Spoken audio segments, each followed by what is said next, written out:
संसदीय शासन प्रणाली में जहां बहुदलीय राजनीतिक प्रणाली मौजूद होती है, सत्ता के शीर्ष तक पहुंचने के लिए गठबंधन की राजनीति भारत समेत पूरी दुनिया में कोई नई राजनीति नहीं है। भारत के राजनीतिक इतिहास में एक लंबा कालखंड गुजरा है जब हमने देखा कि विभिन्न राजनीतिक दलों ने आपसी सहयोग के माध्यम से राष्ट्रीय राजनीति में गठबंधन की सरकारों के द्वारा कार्यकाल को पूरा किया है। एनडीए की गवर्नमेंट में अटल बिहारी वाजपेयी के नेतृत्व में 24 राजनीतिक दलों के माध्यम से सरकार को चलाया गया, या फिर उनके बाद यूपीए सरकार जिसका नेतृत्व मनमोहन सिंह ने किया था, अपना 2 टर्म सफलतापूर्वक पूरा किया था। आज भारतीय राजनीति में गठबंधन की राजनीति पर चर्चाएं बहुत जोर शोर से हैं। उसके पीछे मुख्य कारण है पिछले दिनों पटना में विभिन्न 17 राजनीतिक दलों के प्रमुख नेताओं का मिलना और एक ऐसे महागठबंधन के बारे में विचार करना, उसकी तैयारी करना, जिससे कि वो 2024 में नरेंद्र मोदी के नेतृत्व वाली एनडीए गवर्नमेंट को चुनौती दे सकें और सत्ता में अपनी जगह बना सकें। इन प्रयासों के माध्यम से इन दुनिया में गठबंधन की राजनीति के जो प्रयास हुए हैं, उन प्रयासों को देखते हुए समय समय पर विभिन्न राजनीति शास्त्रियों ने, राजनीति विज्ञानियों ने गठबंधन के प्रकार, उनके स्थायित्व और उनकी संरचना पर विचार करते हुए संकल्पनात्मक विमर्श भी प्रस्तुत किए हैं। तो जी हाँ, नमस्कार, मैं हूं अंबिकेश कुमार त्रिपाठी। आप देख रहे हैं अपना चैनल ज्ञान विमर्श। आज हम इस वीडियो के माध्यम से विभिन्न गठबंधन की सरकारों के विभिन्न प्रकार, उनकी संरचना, उनके तरीकों पर चर्चा करते हुए अभी जो मूलतः 17 विपक्षी दल जो पटना में मिले हैं, उनके स्थायित्व की संभावनाओं, उनके बने रहने की संभावनाओं पर एक संकल्पनात्मक विमर्श प्रस्तुत करने जा रहे हैं। आपसे निवेदन है कि इस वीडियो को पूरा देखें और अगर आपको पसंद आए तो वीडियो को लाइक करें, चैनल को सब्सक्राइब करें और अपने कमेंट के माध्यम से हमें बताएं कि आपको ये वीडियो कैसी लगी। अपने सवाल जरूर कमेंट में छोड़ें ताकि हम उनका जवाब देकर इस विचार को, इस व्याख्यान को और इनरिच कर पाएं। तो जी हाँ, जो विभिन्न प्रकार प्रचलित हैं गठबंधन के, उनमें से नाम बेस्ड कोलिशन की बात की जाती है, अपॉर्चुनिटी बेस्ड कोलिशन की बात की जाती है, मिनिमल विनिंग कोलिशन की बात की जाती है, मिनिमल साइज कोलिशन की बात की जाती है, कंसोशिएशनल कोलिशन की बात की जाती है, रेशनल कोलिशन की बात की जाती है, आइडियोलॉजिकल कोलिशन की बात की जाती है और एलोकेशनल कोलिशन की बात की जाती है। और भी अलग अलग प्रकार के कोलिशन हो सकते हैं जिनको आप अपने तरह से परिभाषित कर सकते हैं, लेकिन हमने यहाँ पर मूल रूप से ये कुछ 8 प्रकार के कोलिशन पर चर्चा करेंगे, जिनके माध्यम से हम इस अभी जो पटना में जो गठबंधन की बात चल रही है विपक्षी दलों की, उसको इन 8 महत्वपूर्ण प्रतिमानों के बीच रखने की कोशिश करेंगे। सबसे पहले हम बात करते हैं नाम बेस्ड कोलिशन की। नाम बेस्ड कोलिशन ऐसा कोलिशन होता है जो किसी खास मूल्य पर आधारित होता है और उन मूल्यों के माध्यम से जो है गठबंधन तैयार किया जाता है। जो ये प्रमुख इनमें जो प्रमुख मूल्य हैं वो हैं आइडियोलॉजी, आइडियल्स और आइडेंटिटी। अगर हम बात करें कि इस पटना में जो 17 राजनीतिक दल मिले हैं जिन्होंने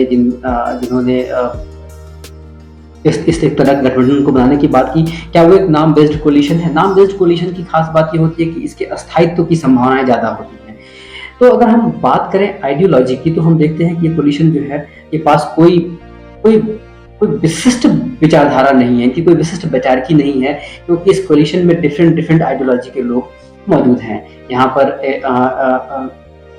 अति दक्षिणपंथी विचारधारा वाले, कट्टर दक्षिणपंथी विचारधारा वाले उद्धव ठाकरे मौजूद हैं। मॉडरेट थिंक जो राइट विंग अप्रोच के साथ नीतीश कुमार मौजूद हैं। एक अलग ही पर्सपेक्टिव के साथ ममता बनर्जी हैं। एक राष्ट्रीय राजनीति में एक अपनी अलग पहचान छोड़ देने वाले आम आदमी पार्टी से अरविंद केजरीवाल मौजूद हैं। कांग्रेस मौजूद है इसमें, जिसकी वैचारिकी में राहुल गांधी खुद कह रहे हैं कि उनके फ्लेक्सिबिलिटी लानी है। इसके अलावा सीताराम येचुरी बिल्कुल अलग कम्युनिस्ट विचारधारा के। तो आइडियोलॉजिकली ये एक ऐसा सेलेक्ट पार्ट बन गया है जिसमें विजातीय दृष्टिकोण की चीजें मौजूद हैं। इसके अलावा अगर हम बात करते हैं आइडियल्स की, तो ये एक बड़ा सवाल खड़ा हो रहा है कि इनके पास आइडियल्स कौन से? क्या ये जवाहरलाल नेहरू, बिरसा मुंडा और अंबेडकर, कार्ल मार्क्स, इन सभी लोगों को एक प्लेटफॉर्म पर रख करके प्रस्तुत कर पाएंगे? क्या ये सारे इतने सारे आइडियल्स या ओबीसी के नेतृत्व को नेतृत्व प्रदान करने वाले लालू प्रसाद, इस सारे आइडियल्स को एक साथ प्रस्तुत करके क्या ये सफलता के उस पायदान तक पहुंच पाएंगे? ये आप अपना विचार जरूर दीजिएगा इस पर। इसके अलावा आइडेंटिटी का एक बड़ा सवाल है। आइडेंटिटी, इस नाम बेस्ड कोलिशन में आइडेंटिटी पर गंभीरता से चर्चा नहीं की गई है। इसमें ज्यादातर पिछड़े वर्ग को लुभाने की कोशिश की गई है, लेकिन पिछड़े वर्ग से जो नेता आ रहे हैं वो मूलतः यादव बिरादरी से हैं। एक खास उत्तर प्रदेश में अखिलेश यादव हों और बिहार से जो है लालू प्रसाद यादव हों। बड़े पैमाने पर पिछड़ी जातियों के नेतृत्व के लिए यहाँ पर कोई जगह नहीं है। इसके अलावा राष्ट्रीय राजनीति से लेकर के प्रादेशिक राजनीति में भी, विभिन्न प्रदेशों की राजनीति में भी दलितों के प्रतिनिधित्व के लिए यहाँ पर कोई जगह नहीं है। जैसा कि इस मुलाकात में उत्तर प्रदेश से बहुजन समाज पार्टी के सुप्रीमो को नहीं बुलाया गया, मायावती को नहीं बुलाया गया। बिहार से जीतन मांझी ऑलरेडी इस व्यवस्था को, यानी नीतीश कुमार की व्यवस्था को और उनके साथ सहयोगी संगठन को छोड़ करके भाजपा में जा चुके हैं। तो आइडेंटिटी पॉलिटिक्स में दलितों की और महादलितों की जो राजनीति है, और इसके अलावा जो रेस्ट ऑफ यादव के अलावा जो रेस्ट ऑफ ओबीसीज हैं, उनकी आइडेंटिटी को भी इतना स्पेस नहीं मिला है। इसलिए इस कोलिशन के नाम बेस्ड कोलिशन होने की तो ये बिल्कुल भी नहीं है, क्योंकि नाम जो है नहीं है। तो इसके स्थायित्व पर एक बड़ा सवाल यहाँ खड़ा होता है कि ये कितना फ्यूचरिस्टिक होगा, कितना स्टेबल होगा फ्यूचर में। दूसरा, इसको अपॉर्चुनिटी बेस्ड कोलिशन की बात भी कुछ लोग कह रहे हैं। कुछ राजनीतिक चिंतन में जब बातचीत होती है तो कुछ लोगों ने इसे कहा कि ये पूर्णतः अपॉर्चुनिटी बेस्ड कोलिशन है, अवसरवाद का कोलिशन है। मैं इसे बिल्कुल भी अपॉर्चुनिटी बेस्ड कोलिशन नहीं मानता हूं, क्योंकि अपॉर्चुनिटी बेस्ड जो कोलिशन होता है या अवसर पर आधारित जो कोलिशन होता है, वो प्री पोल कोलिशन नहीं होता है, वो हमेशा पोस्ट पोल कोलिशन होता है। अगर हम कम शब्दों में इसको डिफाइन करने की कोशिश करें तो an opportunity based coalition mostly comes into the existence in post-poll scenario where no party has clear majority to form a government।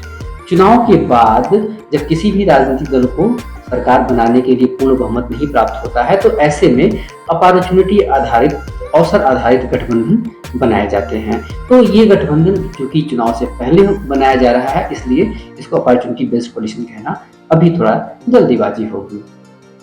इसके अलावा जो मिनिमल विनिंग कोलिशन और मिनिमम साइज कोलिशन है, इसका जो पैराडाइम है, इसका जो फ्रेमवर्क है, इसके अंदर इस कोलिशन को रखा जाए तो पहले हम इन दोनों को समझने की कोशिश करते हैं कि ये है क्या।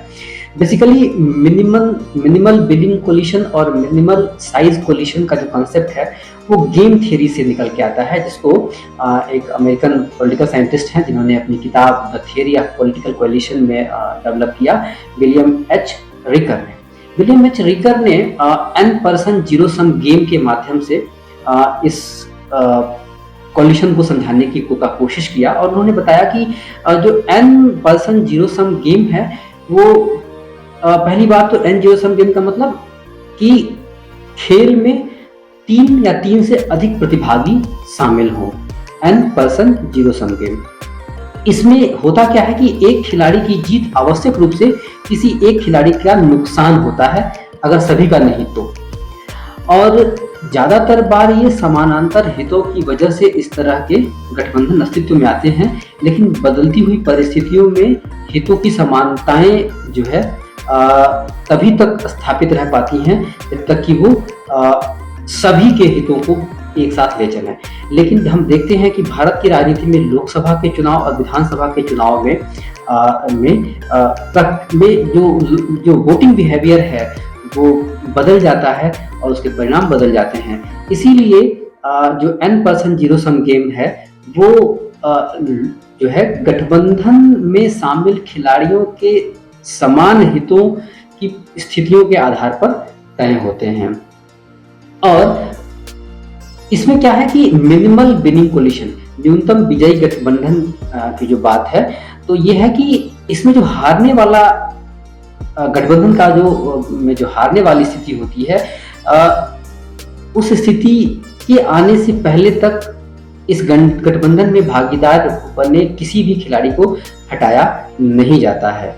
लेकिन एक बड़ा सवाल यहाँ ये खड़ा होता है कि गठबंधन का अस्थायित्व कैसे बने। तो रिकर ने इस सवाल को एड्रेस करने के लिए मिनिमल साइज कोलिशन की एक अपनी संकल्पना देते हैं। तो कुल मिलाकर कहें तो चुनावी खेल में विभिन्न खिलाड़ियों का एकमात्र उद्देश्य एक ऐसे विजयी गठबंधन का निर्माण करना है जहां जीतने अथवा हारने पर गतिरोध संभव ना हो।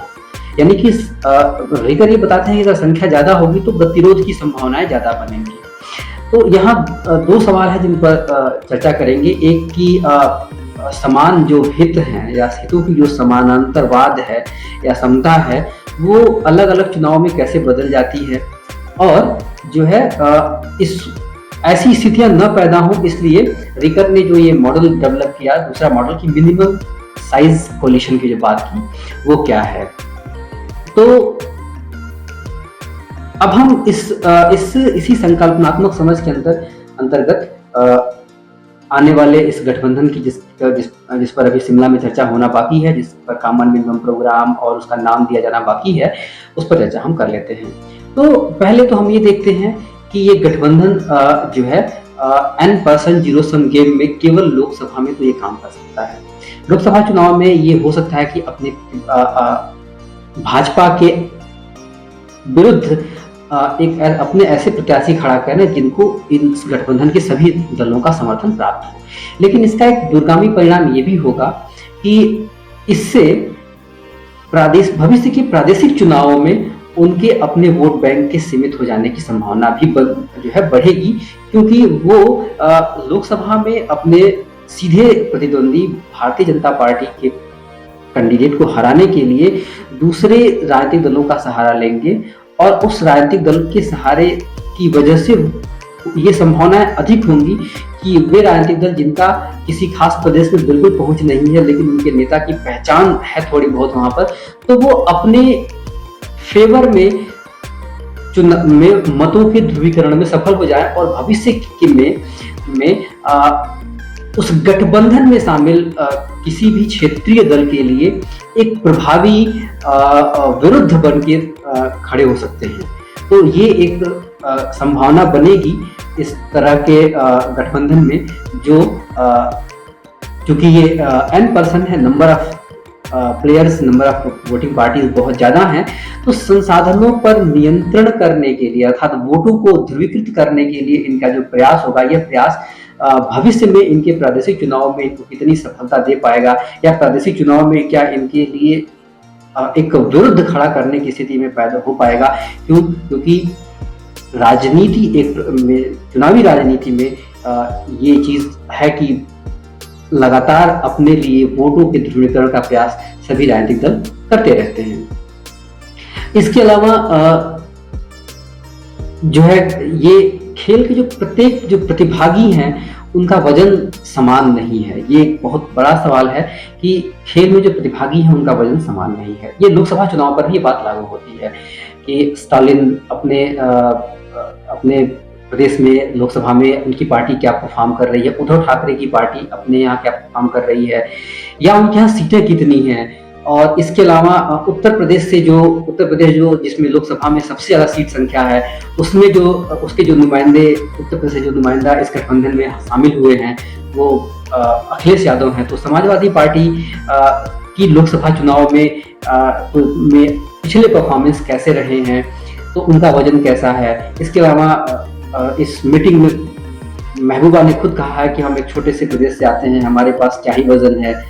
तो ये देखने वाली बात है। ममता बनर्जी ने लोकसभा में क्या परफॉर्मेंस किया है, खुद लालू प्रसाद यादव की पार्टी राष्ट्रीय जो राजद है, इसके अलावा नीतीश कुमार की पार्टी, इन लोगों ने अपने प्रदेश के लोकसभा चुनाव में किस तरीके से परफॉर्मेंस किया है, ये और खुद राष्ट्रीय राजनीति में अपनी भूमिका निभाने वाली कांग्रेस ने किस तरीके से पिछले लोकसभा चुनाव में परफॉर्म किया है, ये बताता है कि उनका जो वजन है, राष्ट्रीय राजनीति का जो वजन है वो अलग अलग है। अगर वजन समान है तो भी न्यूनतम विजयी गठबंधन के सभी खिलाड़ियों पर किसी एक के ऊपर विशेष लाभ प्राप्त नहीं होगा। लेकिन यहाँ क्योंकि अलग अलग खिलाड़ियों का वजन अलग अलग है, इसलिए किसी एक राजनीतिक दल को दूसरे राजनीतिक दल पर के ऊपर अधिकतम लाभ प्राप्त करने का पूरा प्रयास रहेगा। तो वो जो है चाहे वो सीटों के बंटवारे से लेकर के, अगर वो चुनाव जीतते हैं, चुनाव जीतने में सफल हो पाते हैं, तो विभिन्न प्रकार के मंत्रिमंडलों में अपनी जगह बना पाने, इसके साथ साथ मुख्य रूप से इस पूरे गठबंधन को नेतृत्व कौन प्रदान करेगा, प्रधानमंत्री की कुर्सी पे कौन बैठेगा, इन बातों को लेकर के भी विवाद की संभावनाएं बढ़ सकती हैं। तो कुल मिलाकर के ये maximum size minimal winning coalition है। और इस मैक्सिमम साइज और मिनिमम विनिंग कोलिशन का जो स्थायित्व की संभावनाएं हैं, वो इस संकल्पना के अंदर वहाँ भी एक तरह से बहुत कम स्टेबल नजर आती हैं। इसके अलावा एक कंसोशिएशनल कोलिशन की बात की जाती है। कंसोशिएशनल कोलिशन का मतलब है a deeply divided on the various ground but a stable coalition based on the power sharing between the players। यहाँ कुछ हद तक हमें ये बात दिखाई पड़ रही है कि ये कंसोशिएशनल कोलिशन के रूप में सामने आता है। खुद राहुल गांधी ने कहा कि हम जो है फ्लेक्सिबिलिटी चाहते हैं, हम फ्लेक्सिबिलिटी लाना चाहेंगे गठबंधन की राजनीति को आगे बढ़ाने के लिए हम एक फ्लेक्सिबिलिटी लाएंगे, क्योंकि ये एक कॉमन ग्राउंड डेवलप करेंगे और फ्लेक्सिबिलिटी के साथ काम करेंगे ताकि हम राष्ट्रीय राजनीति से जो है भाजपा और नरेंद्र मोदी के नेतृत्व वाले एनडीए गठबंधन को हटा सकें या उन्हें रिप्लेस करके अपने प्रकार की शासन व्यवस्था को स्थापित कर सकें। तो ये एक इस तरह से इसके अलावा भी जैसे हेमंत सोरेन ने और हेमंत सोरेन के अलावा उमर अब्दुल्ला ने, इन सभी लोगों ने ये बात तो कही कि हमारे साथ एक वैचारिक विभिन्नताएं हो सकती हैं, वैचारिक अंतर हो सकता है, लेकिन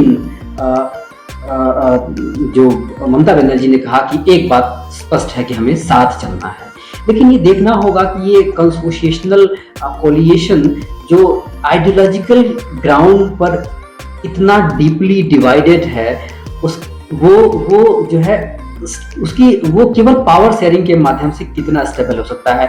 तो अगेन अगर हम उसी पिछले गेम थियरी की बात करें जिसको राइटर ने अपने मिनिमल विनिंग कोलिशन और मिनिमम साइज कोलिशन की बात की थी, अगर उस नजरिए दिखाया तो पावर शेयरिंग में इनके बीच कॉन्ट्राडिक्शंस की पूरी संभावना है।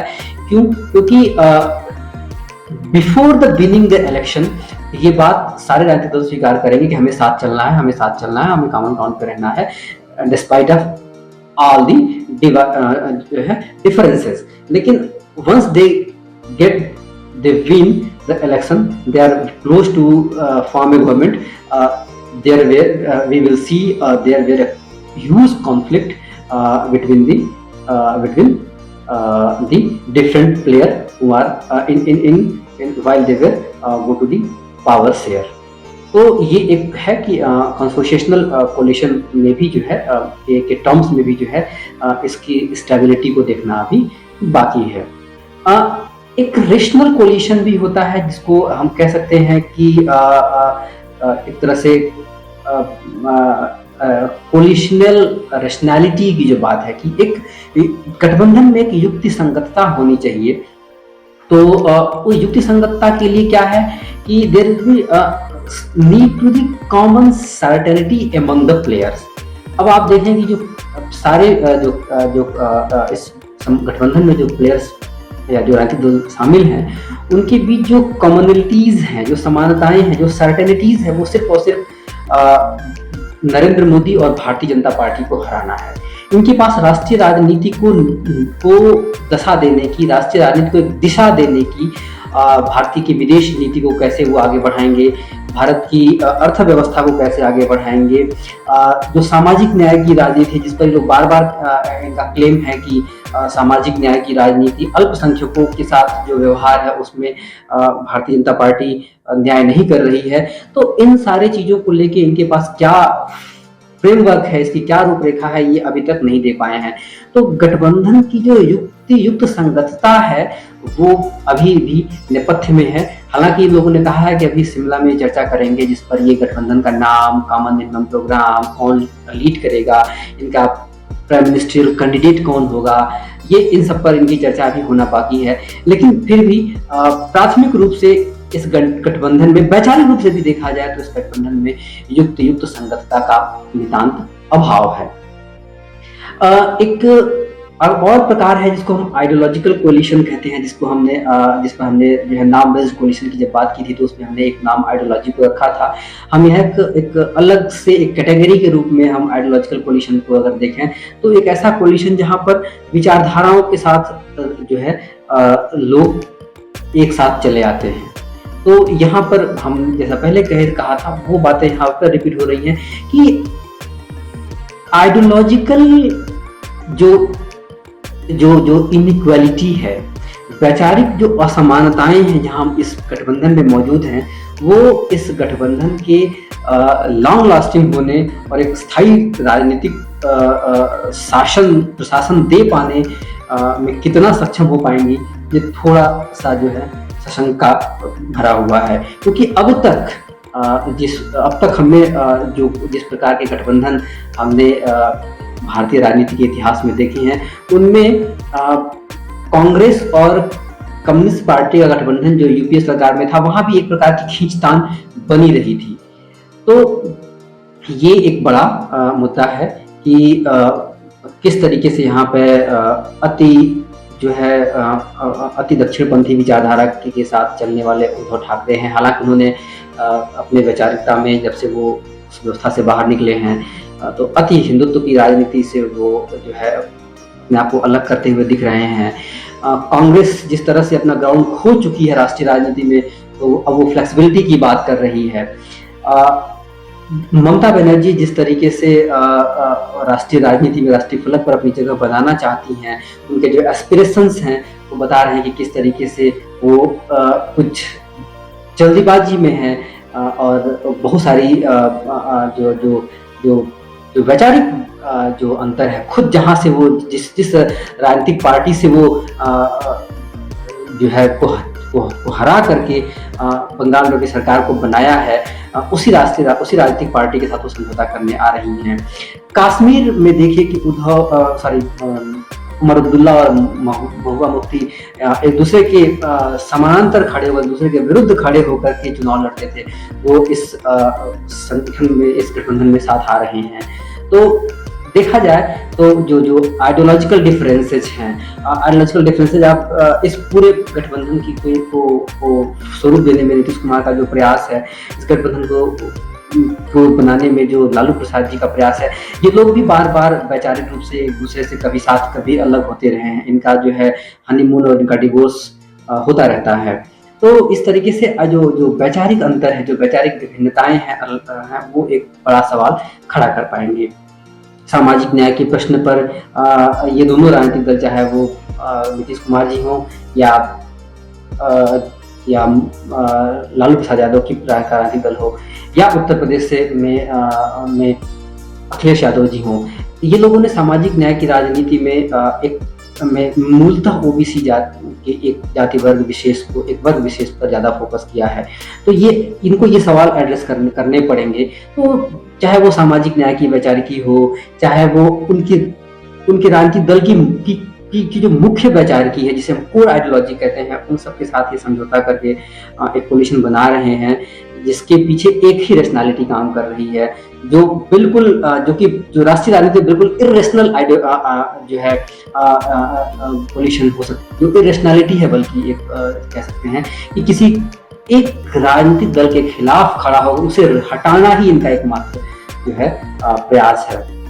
तो ये वैचारिक जो विभिन्नताएं हैं, जो वैचारिक जो संरचना है, जो वैचारिक जो प्रतिमान है, उस पर भी ये दल ये गठबंधन खड़ा नहीं करता है। इसके अलावा एक और अप्रोच है, एक और प्रतिमान है गठबंधन का, वो है एलोकेशनल कोलिशन। हाँ, ये एलोकेशन मतलब आवंटन। ये टर्म मैंने उठाया है डेविड स्टर्न के पॉलिटिकल थियरी से, जहाँ पर वो बिहेवियरिज्म में जो है पावर को एलोकेशन ऑफ रिसोर्सेज की बात करते हैं। तो यहाँ पर भी जो एक तरह से जो सीट का शेयर है, जो इलेक्शन लड़ने के लिए, चुनाव लड़ने के लिए जो विभिन्न लोकसभा क्षेत्रों में सीटों का कैसे आवंटन होगा, मूल रूप से इस पर अभी इनको चर्चा करना बाकी है।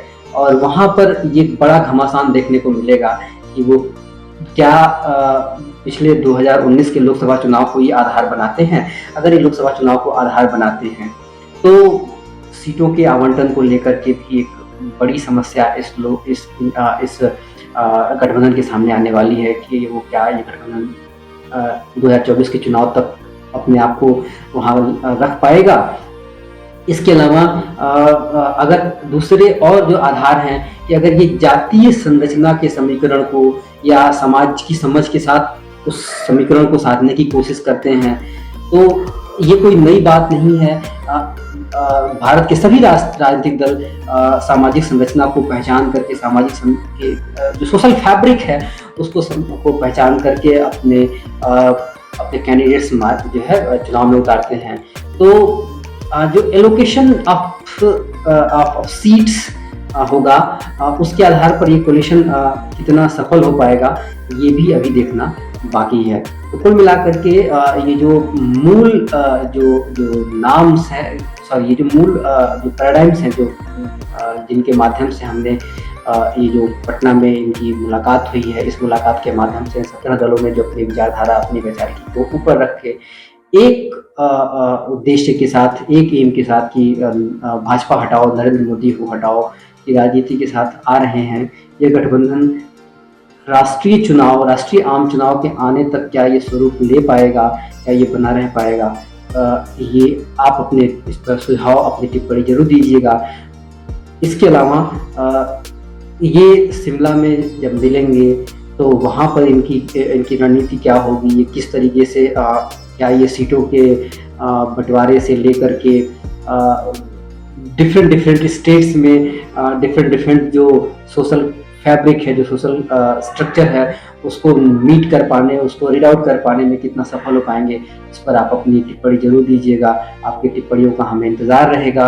अगर ये वीडियो आपको पसंद आया हो तो इसे लाइक करें, शेयर करें, और अगर आप चैनल पर नए हैं तो चैनल को सब्सक्राइब करके बेल आइकन को दबाना ना भूलें, और अपनी महत्वपूर्ण टिप्पणी और सुझाव हमें जरूर दें। तब तक के और हम मिलते हैं, तब तक के लिए हमें जो है अनुमति दें। हम मिलेंगे फिर किसी नए विषय के साथ, और आप अपना और अपने जनों का खूब